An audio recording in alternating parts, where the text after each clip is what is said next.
Mark chapter 1 verse 35 presents us with a profound example of Christ's devotion to prayer.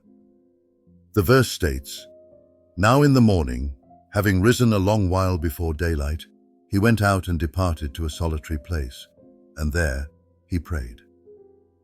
This passage is more than just a historical note about the habits of Jesus. It is a powerful testimony to the essential nature of communion with God. Consider the timing.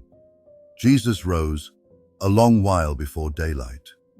This wasn't a casual decision to fit prayer into a convenient part of the day.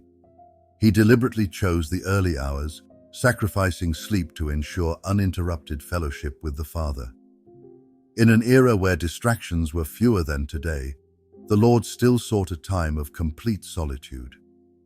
How much more should we, in this age of constant noise and distraction, prioritize such moments?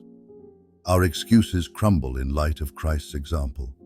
If the sinless Son of God deemed it necessary to seek the Father so early, how can we, frail and fallible as we are, neglect such a discipline?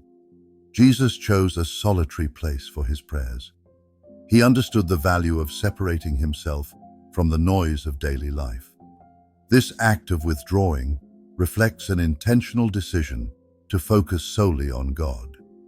In a world that demands our attention every waking moment, this teaches us that we must be deliberate in finding our own solitary places.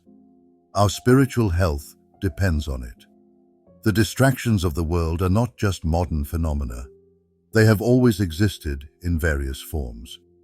Yet Christ shows us that communion with God must take precedence over everything else. The content of Jesus' prayer is not recorded here, but we know from other passages, such as John chapter 17 verses 1 through 26, that his prayers were deep, intimate, and aligned with the Father's will. This teaches us that our prayers should go beyond mere routine or ritual. They should be heartfelt, seeking alignment with God's purposes. Our prayer life reveals our dependency on God.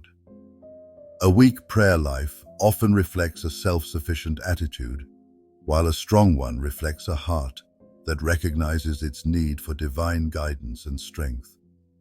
In Luke chapter 5 verse 16, we see that Jesus frequently withdrew to pray, making it a regular part of his ministry.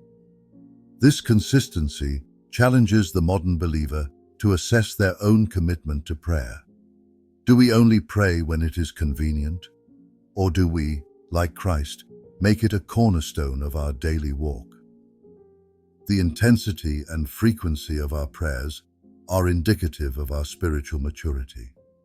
In the broader context of Mark chapter 1, Jesus had been ministering to crowds, healing the sick, and casting out demons. Yet, after all these miraculous works, he still sought solitude with the Father. This reveals that no amount of ministry success or spiritual activity can replace the need for private communion with God. Public ministry must flow from a place of private devotion, or it will soon wither. The urgency of Jesus' early morning prayer is a reminder of the spiritual battles we face. Ephesians chapter 6 verse 12 tells us that we wrestle not against flesh and blood, but against principalities, powers, and spiritual forces of wickedness. Prayer is our means of engaging in this battle, drawing strength from the one who has already triumphed over these forces through his death and resurrection. Mark chapter 1 verse 35 is a convicting call to assess the priority we place on prayer in our own lives. If the Lord himself deemed it essential to rise early and seek the Father in solitude, how much more should we? This passage should stir within us a holy dissatisfaction with our current prayer lives and drive us to emulate Christ's example, making prayer the lifeblood of our walk with God.